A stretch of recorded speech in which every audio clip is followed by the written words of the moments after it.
Itu memang merusak demokrasi. Ya, sekelompok orang yang punya nafsu untuk berkuasa dengan menghalalkan segala cara, menggunakan segala cara, ya, melalui akses kekuasaan potensial, harta, ya, uang, barang dan jasa, ya, terkadang seks, ya.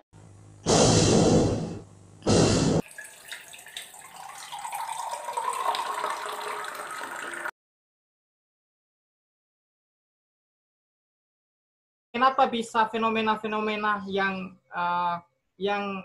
disebutkan oleh Prof tadi, atau identitas kepartaian yang ideal yang disebutkan oleh Prof tadi itu tidak ada di Indonesia?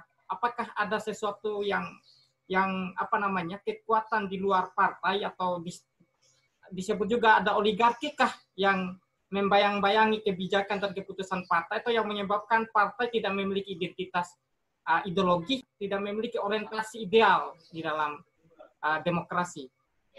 Ya, tadi kan banyak penyebabnya, ya. Ada karena individualisme, ya, ada demokratisme, terus ada kapitalisme, itu wujud dari liberalisme tadi, ya, yang menumpang, yang membaca demokrasi, gitu. Ini penyebab utamanya sebenarnya adalah oligarki tadi, ya. Nah, ini saya pikir saya ulangin, tidak apa-apa, saya perkenalkan lagi karena ini teori yang saya buat, ya. Saya kira Pak Senol sudah pernah dengar, ya.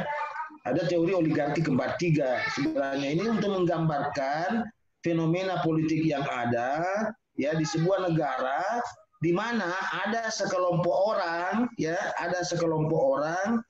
ya, yang ada sekelompok orang yang punya nafsu, ya, untuk berkuasa, tapi tidak punya kemampuan, ya, tidak punya kapasitas, ya, kualitas, ya, tidak punya kualitas, ya, tidak punya integritas politik, ya. Ini yang mau berkuasa. Nah, saya khawatir inilah yang dicurigai, ya. Saya khawatir inilah yang dicurigai sebagai dinasti politik, ya. Kalau ini yang dia maksud, wah, itu memang merusak demokrasi. Ya, sekelompok orang yang punya nafsu untuk berkuasa dengan menghalalkan segala cara, menggunakan segala cara, ya, melalui akses kekuasaan potensial, harta, ya, uang, barang dan jasa, ya, terkadang seks, ya,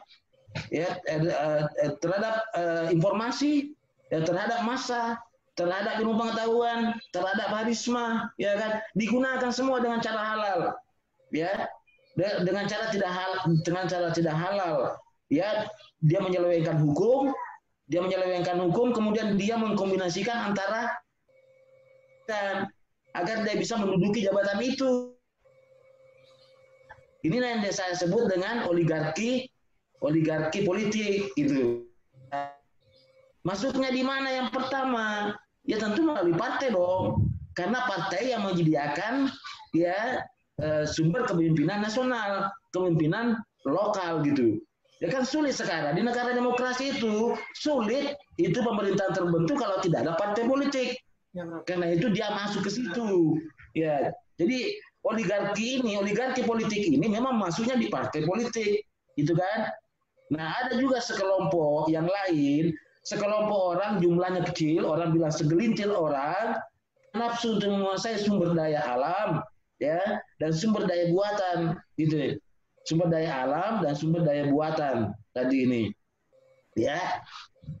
Itulah saya sebut dengan oligarki ekonomi, ya. Dalam istilah sehari-hari saya istilahkan bandar politik, ya, supaya dikenal oleh umum. Itu bandar politik. Inilah yang menyediakan, ya, ongkos politik, biaya politik itu kepada oligarki ekonomi, oligarki politik tadi, ya. Yang kalau dia mengatakan bahwa ini dinasti, ya inilah yang menyediakan tadi, dinasti dalam pengertian yang negatif tadi. Ya, si oligarki ekonomi ini, bandar inilah yang menyediakan, ya. Dalam beberapa kasus bukan hanya uang dia disediakan loh, ya. Ini perlu para pengamat hati-hati, terutama penyelenggara pemilu. Ya, bukan hanya uang, jadi jangan bicara money politik saja, ya. Jadi bandar ini bisa malah menyediakan suara, gitu, ya. Bisa menyediakan suara, misalnya ada kebunnya, ya, di situ pekerjanya dia sulap itu, Ya, dia bayar itu, dia bagaimana caranya dilakukan manipulasi sehingga orang-orang itu didatangkan menjadi tukang kebun, kemudian didaftar menjadi pemilih, ya kan? Iya, iya. Jadi pun di suara dia bisa sediakan itu bandar itu, ya, apalagi kalau cuma uang sudah lebih-lebih. Jadi kadang dia sudah siapkan semua anunya itu, sembako-sembakonya itu. Jadi barang, jasa dia bisa sediakan semua. Malah bandar ini ya menyediakan suap untuk menyuap birokrat itu agar ya politisi-politisi itu agar membuat aturan supaya dia bisa meloloskan si oligarki ini gitu ya. Dan oligarki ini tidak jauh juga dari partai ya. Oligarki ini yang satu namanya oligarki oligarki ekonomi ini tidak mau jauh dari partai politik. Malah di negara yang pernah menjalani otoritarianisme ya, secara teori oligarki ekonomi ini malah mendalangi dalang ya malah mendalangi munculnya partai. Dia yang membiayai partai ya. Karena itu dia mengendalikan partai untuk apa ya, supaya dia dapat konsensi politik nanti kalau si oligarki politik berkuasa ya, melalui kekuasaan oligarkis yang ada di lokal, entah itu gubernur, wali kota, entah itu bupati, maka dia mendapatkan konsensi politik berupa kebijakan-kebijakan umum, ya, kebijakan politik, keputusan-keputusan politik yang untuk melakukan penguasaan, monopoli, dominasi terhadap sumber daya alam dan sumber daya buatan. Sumber daya buatan ada industri, gitu kan, ya, dan sebagainya itu. Nah, kemudian yang ketiga ini ada sekelompok orang jumlahnya kecil sekali ya, tapi punya akses terhadap pembentukan opini publik untuk melakukan mobilisasi. Ya kan? Nah, sekelompok orang ini ya saya perkenalkan dari istilah bandit politik gitu kan. Ya, istilah ini saya pungut juga dari jalanan supaya ya lebih akrab teori saya ini cepat dipahami orang gitu. Jadi populis. Nah, ini ya supaya cepat populis. Yang direkrut ini semua orang jahat ya, yang ada di lapisan intelektual, yang ada di lapisan agama, yang ada di lapisan adat, yang ada di lapisan pemuda. Jadi yang direkrut ini elit. Jadi elit ini, elit puncaknya tadi budaya ini tadi ya, masyarakat itulah yang menjadi oligarki sosial. Ya, sekelompok orang jumlahnya kecil ya, punya pengaruh terhadap mobilisasi politik.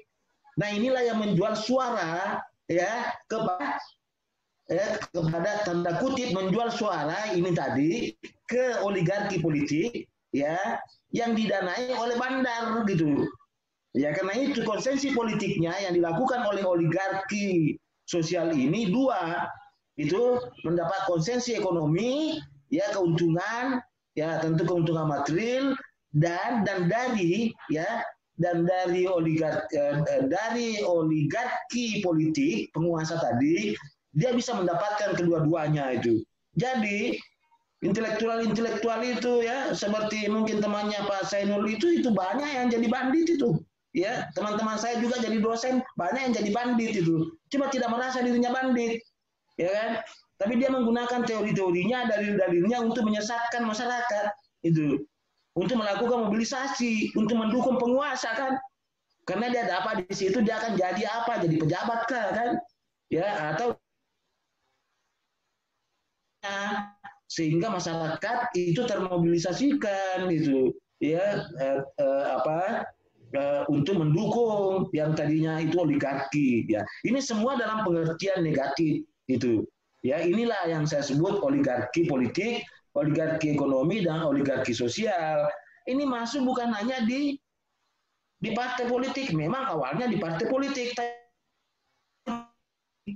Ya, masuklah di media massa, masuklah di kelompok-kelompok kepentingan.